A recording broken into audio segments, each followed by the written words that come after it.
What is going on, guys? It's your boy Glitch coming back at you guys with another Cold War Zombies video. In today's video, we're going to be going over the top 5 worst weapons in Cold War Zombies. Now, none of these weapons I'd say are unusable. Well, maybe besides one. But down below, let me know what you guys think should be on this list. But without further ado, let's get right into it. And coming in at the number 5 spot, we have the Type 63. Now, when I first picked up this weapon, I got it out of the box the first time. I was like, oh, this is a nice full auto weapon. No, it's a semi-auto. It looks like it is going to be a full auto, but the damage this weapon does to the zombies is just not enough for it to be a semi-auto weapon. If you are only hitting the head, it actually does really do a good amount of damage, but that's only if you're aiming for the head. There's no reason to use this weapon by the time you have Deadshot and all your other perks, because it's just simply not strong enough to be used on those rounds. But you also gotta give some credit where credit is due, because this weapon actually is pretty good. I'd say if this thing is maxed out, it really will kill zombies, but just not as good as most guns. So, without further ado, let's head right into number 4. So, at number 4, we have the Sigma. Now, I don't know why this thing is called the Sigma. I just don't know fucking why. Who would name a gun the Sigma? But the reason this gun is on this list is because you can only shoot, like, one bullet at a time. When you have this thing pack punch, it holds 3 bullets, but if you aim down sights and shoot, your camera goes fucking awry. It goes apeshit. Your fucking head looks like it's banging everywhere with the aim. And as with most launchers, this thing does have horrible splash damage too. And for a launcher, it really stops killing at like round 20-ish, 27-ish, I'd say. Which is honestly not good enough for a launcher that is this like big. No homo. But if you have this thing fully maxed out, I'd say on round 15 to 25, this thing will fucking shred hordes. But it just has that huge drop off that most guns have, and this gun really suffers from it really badly. So that's it for the Sigma. Let's get right into number 3. Coming in at number 3, we have the KSP-45. Now, this gun is supposed to be the UMP from the older games. You guys probably did notice that when you first saw it.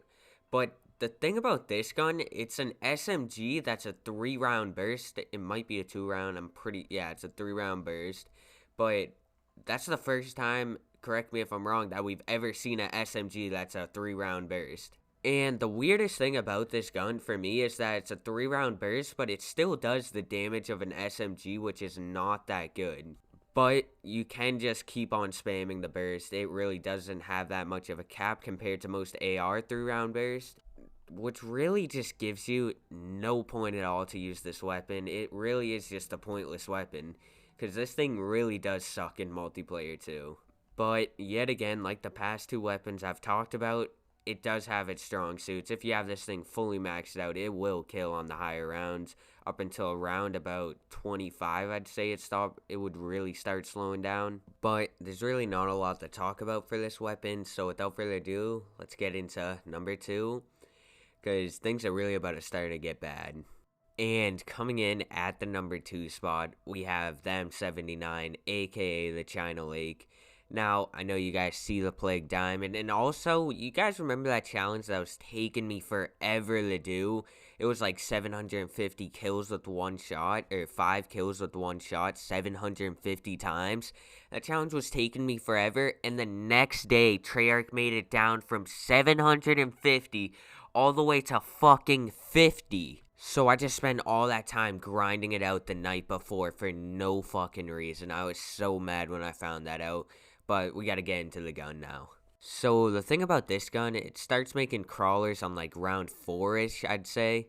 And it really has little to no ammo in this gun at starting off. You have to buy ammo so much when you're using this weapon, because you'll find yourself using entire clips just to kill 1 horde of zombies. Now, the main problem with this gun is the fact that this gun has more splash damage than the RPG for some reason. Like, for some reason, the splash damage on this gun is insane. How far away you can be and you'll still get splash damage. But to be fair, it only does do 75 damage. But if you do have a pack punch and you're just not paying attention shooting into a horde, because if you do pack punch this weapon, you get 3 bullets in the clip. So if you just spray that and you take splash damage from all the bullets, you will end up downing yourself. Or if you are using the Ring of Fire, it really is not good if you are using the Ring of Fire. You easily kill yourself. But all in all, if you can set up a decent strategy where you can shoot the gun far enough away at your horde where you're not going to take splash damage, you can get a decent amount of kills with it, honestly.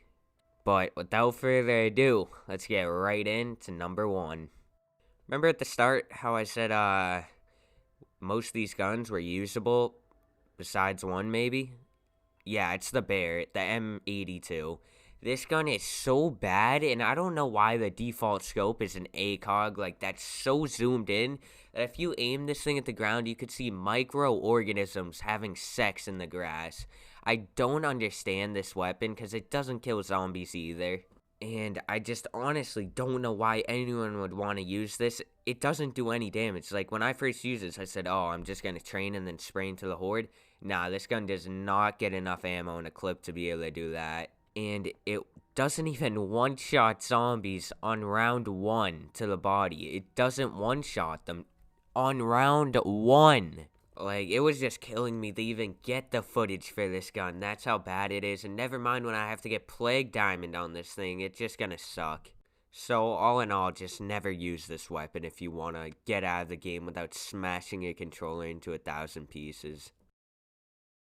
Well, that's going to do it for today's video. Now, all these guns, I mean, they do still kill at the end of the day. Just, I really don't think some of them kill as good as they should.